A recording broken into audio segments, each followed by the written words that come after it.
हाँ जी बच्चों, कंप्लीट किया था हम लोगों ने नेट ऑपरेटिंग इनकम अप्रोच, और वहाँ पर हमारी एक पॉलिसी बनी थी कि कैपिटल स्ट्रक्चर में बदलाव करने की वजह से, यानी लीवरेज बदलने की वजह से कोई फर्क नहीं पड़ता फर्म की वैल्यू पर, क्योंकि KO बराबर रहती है। जितना सस्ते रेट का हमें डेट मिलता है उतनी महंगी कॉस्ट ऑफ इक्विटी होती चली जाती है, जिसकी वजह से जो फ़ायदा होना चाहिए था वो नहीं हो पाता, यानी KO बराबर आती थी। अब हम उसी चीज़ को आगे बढ़ाते हुए ट्रेडिशनल अप्रोच पर चल रहे हैं।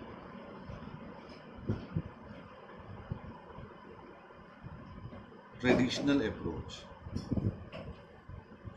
यानी पहली NI और दूसरी NOI के बाद अब तीसरा है traditional approach. The NI and NOI approach hold extreme views on the relationship between leverage, cost of capital and the value of the firm.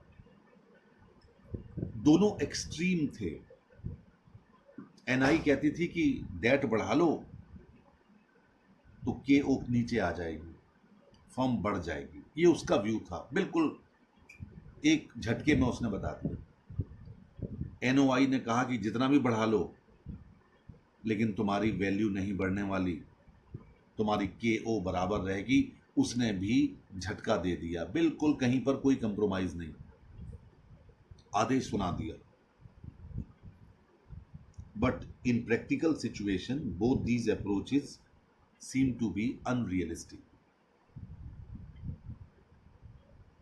Traditional approach in दोनों अप्रोचेस के बीच में एक कंप्रोमाइजिंग अप्रोच के तौर पर आती है। ट्रेडिशनल अप्रोच ने कुछ अच्छी बातें ले ली NI अप्रोच से और कुछ अच्छी बातें ले ली NOI अप्रोच से, यानी it takes a midway between the net income approach and NOI approach. दोनों के बीच में दो बातें जो थी। NI अप्रोच की क्या बात थी? That the value of the firm can be increased by increasing the leverage। और NOI की क्या थी? That the value of the firm is constant irrespective of degree of financial leverage। इन दोनों के बीच में से उसने एक नई कहानी अपनी बनाई। लेकिन ट्रेडिशनल अप्रोच की भी एक अज्यूम्शन है उन 10 के अलावा।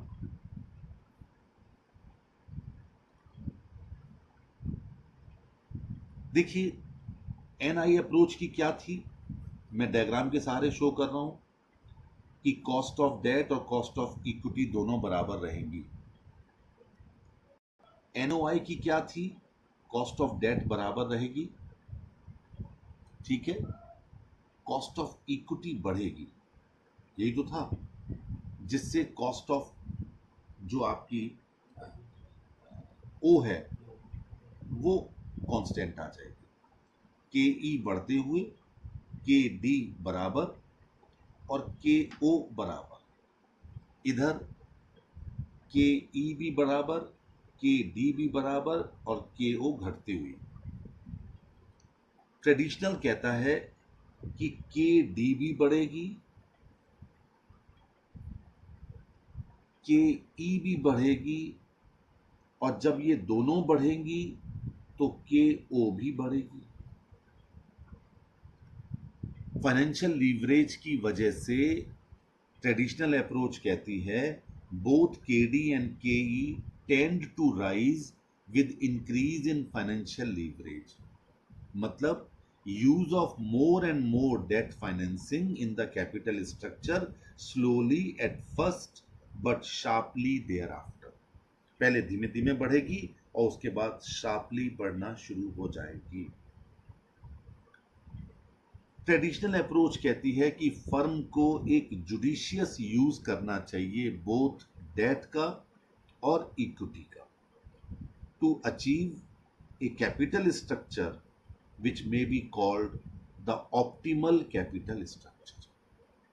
एक ऐसा कैपिटल स्ट्रक्चर उसे डेवलप करना होगा जो ऑप्टिमल हो, जहां पर overall cost of capital of the firm minimum हो and the value of the firm maximum हो। उनके मुताबिक फर्म की वैल्यू अधिक हो सबसे और कॉस्ट सबसे कम हो, एक ऐसा कैपिटल स्ट्रक्चर बनाना होगा। The traditional view point states that the value of the firm increases with increase in financial leverage but up to a certain limit only। उन्होंने ये वाली बात ले ली एनआई अप्रोच से कि वैल्यू ऑफ द फर्म बढ़ेगी जैसे जैसे आप डेट बढ़ाएंगे, लेकिन एक निश्चित सीमा तक बढ़ेगी, निश्चित सीमा तक बढ़ेगी, ठीक है। बियॉन्ड दिस लिमिट, इसके बाद the increase in financial leverage will increase its WACC।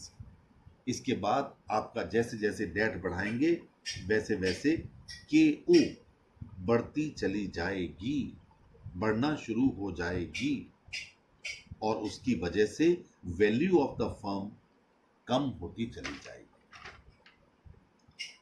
उन्होंने इसका एक बेस बनाया कि 100% अगर फर्म की इक्विटी है तो वहां पर KO KE के बराबर होगी, लेकिन जैसे जैसे आप सस्ता लोन, सस्ता डेट अपने कैपिटल स्ट्रक्चर में इंट्रोड्यूस करते चले जाएंगे, उससे KO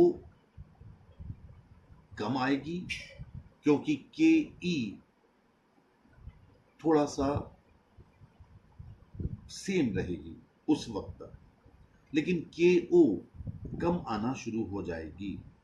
लेकिन जैसे ही आप ज्यादा बढ़ाएंगे तो KE भी बढ़ना शुरू हो जाएगी और KD भी बढ़ना शुरू हो जाएगी, यानी जो डेट देने वाले हैं वो हमसे ज्यादा इंटरेस्ट चार्ज करेंगे और उधर इक्विटी शेयर होल्डर भी ये कहेगा कि भाई तुमने लोन बढ़ा दिया है, इसकी वजह से अब हमें रिस्क बढ़ा है तो आप हमें भी दो, तो उसके बाद KO बढ़ना शुरू हो जाएगी।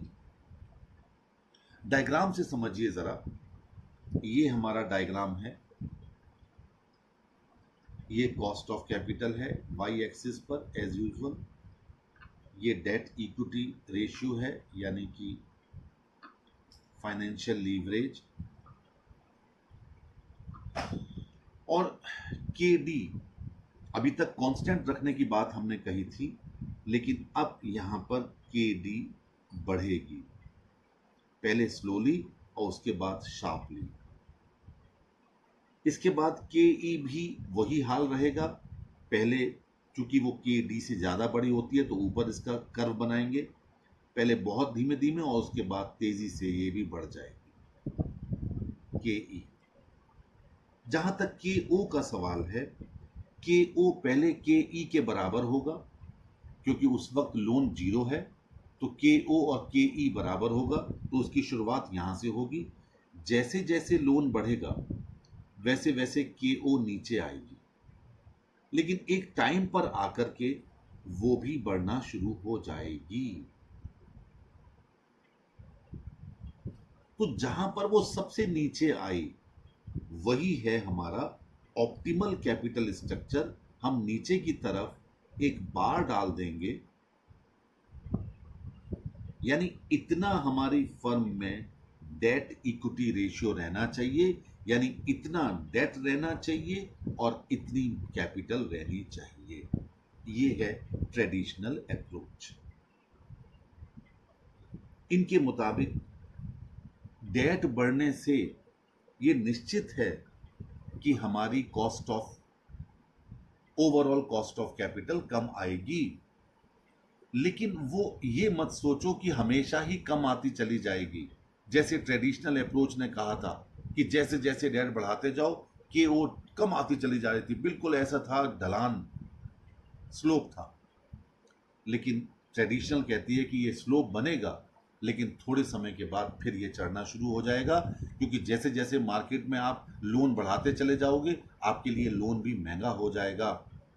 और उधर से इक्विटी शेयर होल्डर कहेंगे कि भाई हमें रिस्क ज़्यादा होना शुरू हो गया है, तो हमें भी रिटर्न ज़्यादा एक्सपेक्टेशन है। लेकिन जहां पर आकर के ये सबसे नीचे मिनिमम होगी, वहीं पर आपको क्या होना, वहीं होगा ऑप्टिमल कैपिटल स्ट्रक्चर, वहीं पर हमें अपना डेट रोकना होगा।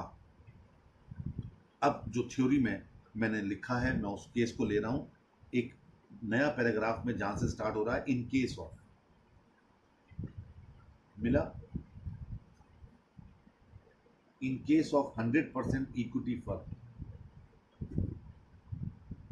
KO is equal to KE, but when cheaper debt is introduced in the capital structure and the financial leverage increases, the KE remains same as the equity investors expect a minimum leverage in every firm. The KE does not increase even the increase in leverage.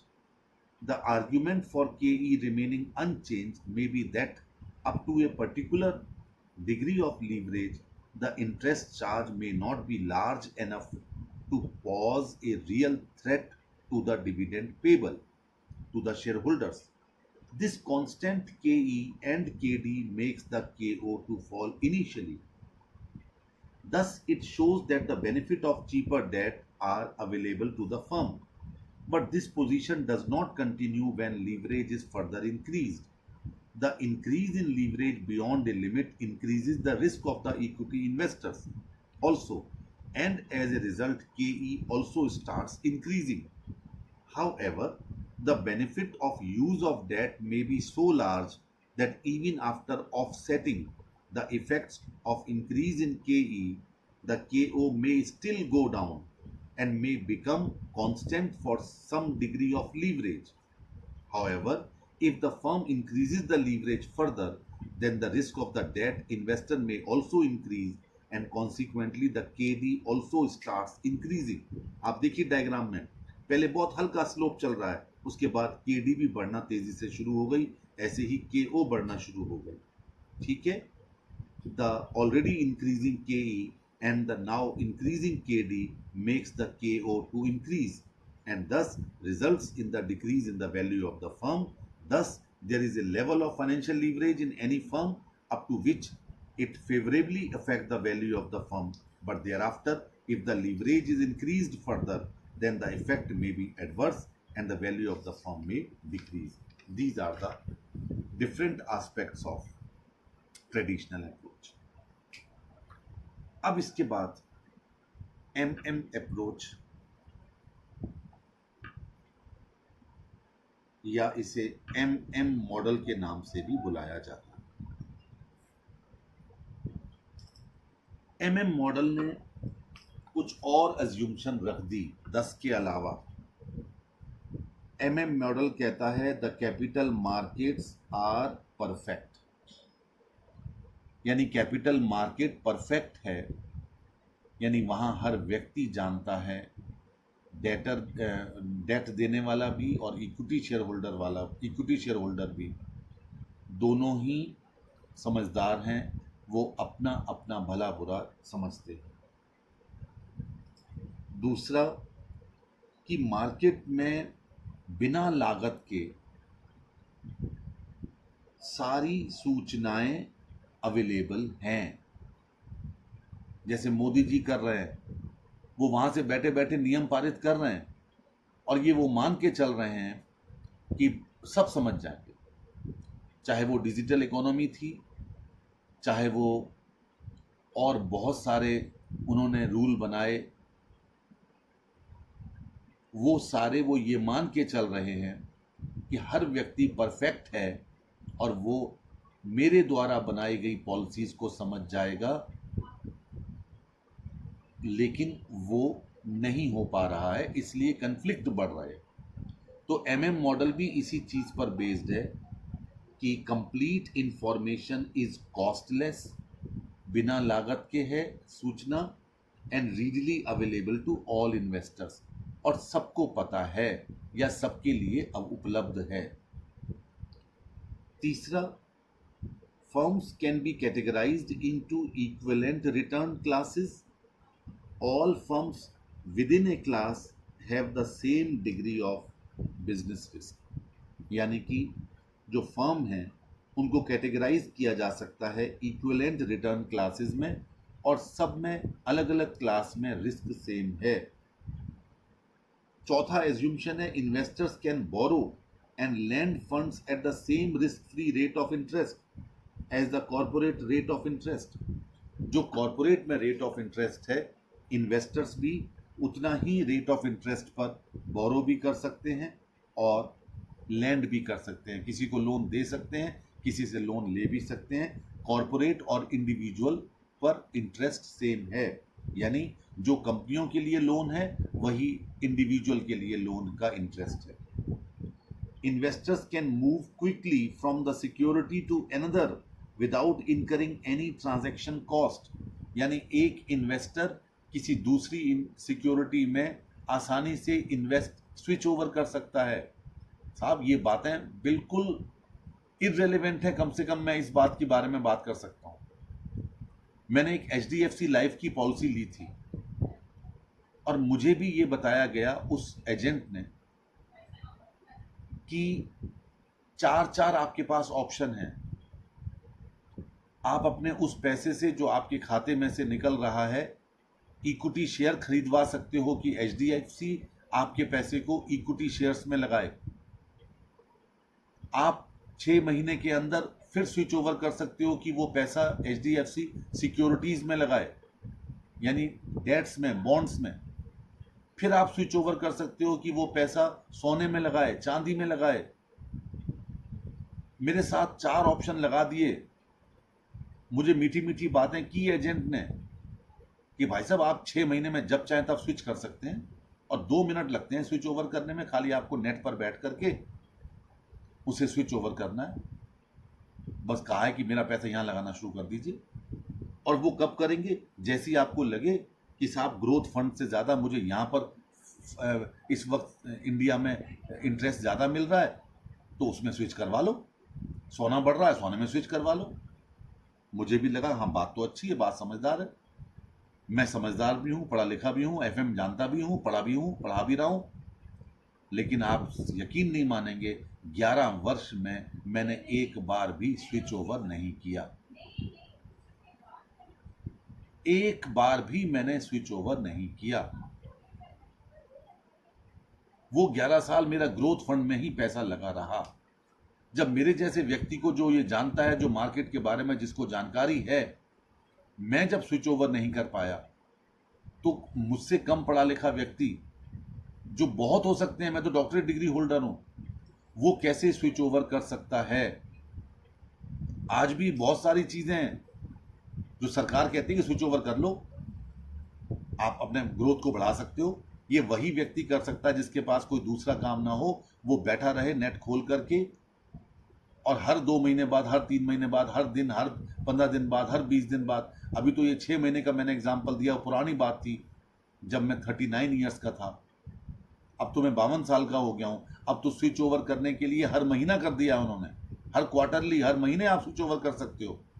खाली आपको net पर ही तो करना है। सरकार इस चक्कर में वाहवाही बटोर लेती है, लेकिन कितने लोग कर पाते होंगे? वही कर सकता है जो सारा दिन नेट खोल के बैठा रहे, जो ये पता करता रहे कि आने वाले टाइम में सोना बढ़ रहा है, या आने वाले टाइम में बॉन्ड में हमें इंटरेस्ट ज़्यादा मिलेगा, या आने वाले टाइम में। तभी तो सरकार म्यूचुअल फंड का जब विज्ञापन देती है तो साथ में बोलती है सब्जेक्ट टू रिस्क फैक्टर्स।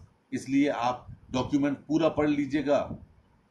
इसलिए तो करती है। लोगों का लाखों करोड़ रुपया डूबता है इस चक्कर में कि लोगों को पता ही नहीं होता कि उसको पैसा कहाँ लगाना है, कहाँ नहीं लगाना। एजेंट जहाँ घुमा देते हैं, बंदा वहीं पैसा लगा देता है। व्यापारी के पास, किसान के पास, सर्विस क्लास वाले के पास, सर्विस वाले के पास तो पैसा नहीं है, किसान के पास पैसा नहीं है, व्यापारी के पास समय नहीं है। इसलिए सारा गेम ब्यूरोक्रेसी पर आकर टिक जाता है, एजेंट्स पर टिक जाता है। वो कभी किसी का पैसा मार रहे हैं गूगल पे के थ्रू, और कभी वो गलत दिशा में ले जाते हैं व्यापारी को, और फिर कहते हैं भाई साहब आपने कहा था, मैंने तो आपको समझाया था। अब मार्केट में रिस्क चल रहा है, रिस्क तो होता है। आप पैसा कमा भी सकते थे, नहीं भी कमा सकते थे। अब इस बार मार्केट डूब गया, इसलिए आपका पैसा डूब गया। यही सब कहानी है। तभी आता है कि साहब मार्केट क्रश हो गया, और क्रश होने पर अखबार में बड़ा बड़ा हेडिंग आता है कि विनियोगकर्ताओं का यानी इन्वेस्टर्स का 1 लाख करोड़ डूब गया एक ही घंटे में, 2 लाख करोड़ डूब गया, 5 लाख करोड़ डूब गया। वो ऐसे ही डूबता है, उनकी गाड़ी कमाई जो उन्होंने कमाई है दुकान पर बैठ बैठ करके, वो पैसा ऐसे ही डूब जाता है कि उनको पता ही नहीं होता कि जिन सिक्योरिटीज में वो पैसा लगा। और ये ऊपर राजनेता और बड़े बड़े उद्योगपति ये मार्केट को अपने हिसाब से चलाते हैं। एक आम व्यक्ति को, इन्वेस्टर को पता ही नहीं होता कि क्या कहानी हो रही है। वो ऊपर ही ऊपर खेल करते रहते हैं ये लोग बैठे बैठे। यही सबसे बड़ी कहानी है। तो एमएम अप्रोच में ये एज्यूम्शन जो दी गई थी कि आप क्विकली वो स्विच ओवर कर सकता है, बस वो कहानियां हैं। आप सुन लीजिए, मैं सुना रहा हूं। दूसरा, the securities are infinitely divisible, यानी सिक्योरिटी को जब चाहें तब डिविजिबल हैं, यानी आप सिक्योरिटी आधी भी बेच सकते हो, चौथाई भी बेच सकते हो, यानी डिविजिबल है। सिक्योरिटीज ऐसी नहीं है कि आपको पूरी पूरी बेचनी पड़ेंगी, यानी आप उसे कम भी बेच सकते हैं। इन्वेस्टर्स आर राशनल, इन्वेस्टर दिमाग का व्यक्ति है, विवेकशील है, and well informed about the risk return of all the securities, और रिस्क और रिटर्न की उसे पूरी जानकारी है।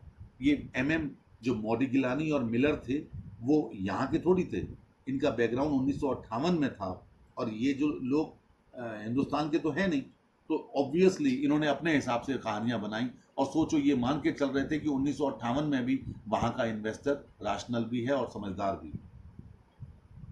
All the investors have same probability distribution about the expected future earning, यानी इन्होंने ये भी एज्यूम्शन लगा दी कि हर इन्वेस्टर्स की जो भविष्य की योजनाएं हैं वो लगभग एक जैसी हैं, सबकी एक जैसी हैं। देखिए, मैं आपको एक बात बड़ी छोटी सी बता रहा हूं। हिंदुस्तान जैसे देश में वेस्टर्न मॉडल जो मोदी जी लगाने जा रहे हैं और लगा रहे हैं लगातार 7 साल से, वो लागू हो ही नहीं सकता। उसके पीछे एक लाइन है, सिर्फ एक लाइन, उसको समझ लीजिए। हिंदुस्तानियों की टेंडेंसी और विदेशी लोगों की जो वेस्टर्न कंट्रीज में है उनकी टेंडेंसी में एक बहुत बड़ा फर्क है। और वो फर्क ये है कि भारत का व्यक्ति अपने बेटे बेटियों के लिए जीता है। वो जो भी अपने जीवन में प्लान करता है उसके पीछे एक ही तर्क होता है, ताकि उसके मरने के बाद उसके बच्चों को परेशानी ना हो। वो सेव करता है छोटी छोटी रकम। उसको बचपन से ही ये सिखाया जाता है कि जब उसकी पहली तनख्वाह मिले तो उसमें से उसे इतने परसेंट रखना है। आप याद कीजिए, शास्त्रों में भी लिखा गया है कि इंसान के ऊपर 4 तरह के ऋण होते हैं। कि पितृ ऋण, यानी कि वो पुराने जमाने में कहा जाता था कि जितनी आप कमाई करें उसमें से कुछ हिस्सा नदियों में डालें, वो पितृ ऋण चुकाइए। पितृ ऋण क्या है कि आप नदियों में डालेंगे, उसका पानी साफ स्वच्छ रहेगा और आने वाली आपकी जनरेशन उस साफ पानी को पीती रहेगी। पहले तांबे के सिक्के चला करते थे, जिससे कि आपका ऋण चुक जाएगा कि आप अपने औलाद के लिए आप वो कर गए, अच्छा पानी छोड़ गए। फिर कहा जाता था घर में जितना खाना बने उसमें से कौवे को डालो, कुत्ते को डालो, गाय को खिलाओ। वो इसलिए कि इसी बहाने आपके जो मर गए पुरखे उनको पहुंचता रहे, जबकि पहुंचेगा नहीं। गाय अगर आप खिलाते रहोगे घर में रोटी, कुत्ते को खिलाते रहेंगे, कौवे को खिलाते रहेंगे, तो वो आपके लिए बहुत सारी चीज़ें, गाय दूध देती रहेगी, कुत्ता गंदगी साफ करेगा, और कौवे की बीट से ही पीपल के वृक्ष उगते हैं। ये ध्यान रखना। कौवे जिंदा रहेंगे तो उनकी बीट जहां गिरेगी वहीं पर पीपल का वृक्ष। इसलिए आपने देखा होगा दीवारों पर पीपल निकल आते हैं, वो कौवे की बीट से ही होते हैं। कौवे की प्रजाति खत्म हो जाएगी तो पीपल खत्म हो जाएगा। आप कहीं भी पढ़ लेना, मेरी बात को वो मत कीजिए। तो ये सब चीजें हमारे देश की शुरू से ही चली आ रही हैं कि सेविंग करो। और वेस्टर्न में कोई भी पिता अपने बच्चे के लिए सेव नहीं करता। यस, दिस इज फैक्ट, क्योंकि वहां पर पढ़ाई, स्वास्थ्य, रोजगार, ये 3 चीजों की जिम्मेदारी सरकार की है और हमारे देश में इन तीनों चीजों की जिम्मेदारी पिता की होती है अपने बेटे बेटी के लिए। ये बेसिक फर्क है, इसलिए वेस्टर्न मॉडल इंडिया में कभी सक्सेसफुल हो नहीं सकता। मोदी जी का कहना है कि जितना कमाओ उतना खर्च कर दो ताकि मार्केट में पैसे का फ्लो बढ़े। जब पैसे का फ्लो बढ़ेगा तो जीडीपी बढ़ेगी, तभी वो कहते हैं 5 ट्रिलियन हो जाएगी हमारी। वो जीडीपी कैसे बढ़ेगी आप नेशनल इनकम में पढ़ेंगे, जब मार्केट में पैसे का फ्लो बढ़ेगा, जब मार्केट में लोग अधिक से अधिक सामान खरीदेंगे। मोदी जी चाहते हैं कि हर व्यक्ति मॉल में जाकर खरीदे, 1000 रुपए का जेब में बजट लेके जाए और वहां से 1500 रुपए का माल खरीद के लाए, 500 रुपए पेटीएम से पे करके आए, ताकि मार्केट में ज्यादा पैसा आए, अमीर ज्यादा अमीर बने और गरीब का 16वें 17वें दिन पॉकेट खाली हो जाए, उसकी सैलरी खत्म हो जाए। This is the way. इसीलिए यहां पर वेस्टर्न मॉडल फेल हो रहा है बार बार। कारण बड़ा क्लियर है, यहां का व्यक्ति सेविंग करना चाहता है जिससे आने वाले बुरे वक्त में वो काम आए। अगर वो सेविंग ना होती तो लॉकडाउन में गृह युद्ध हो जाता। लोगों ने अपनी सेविंग को खाया है, बैठकर 6 महीने से खा रहे हैं।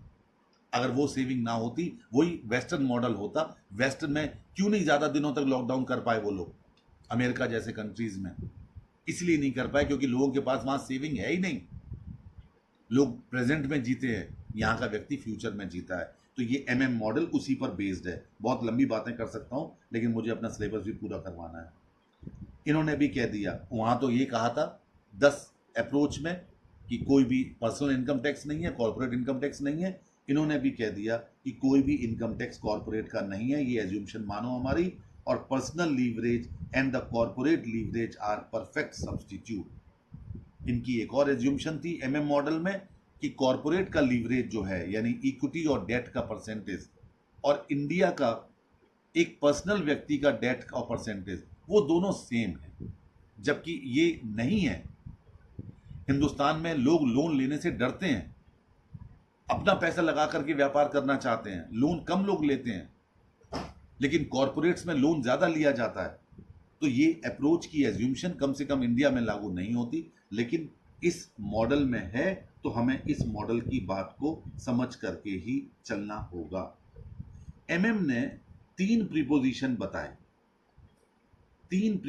बताए और उन तीनों प्रीपोजिशन के आधार पर कैपिटल स्ट्रक्चर का निर्माण करने की बात की। मैं अगले लेक्चर में उन तीनों को डिस्कस करूंगा और उन तीनों के साथ ही ये चैप्टर समाप्त हो जाएगा। That's all.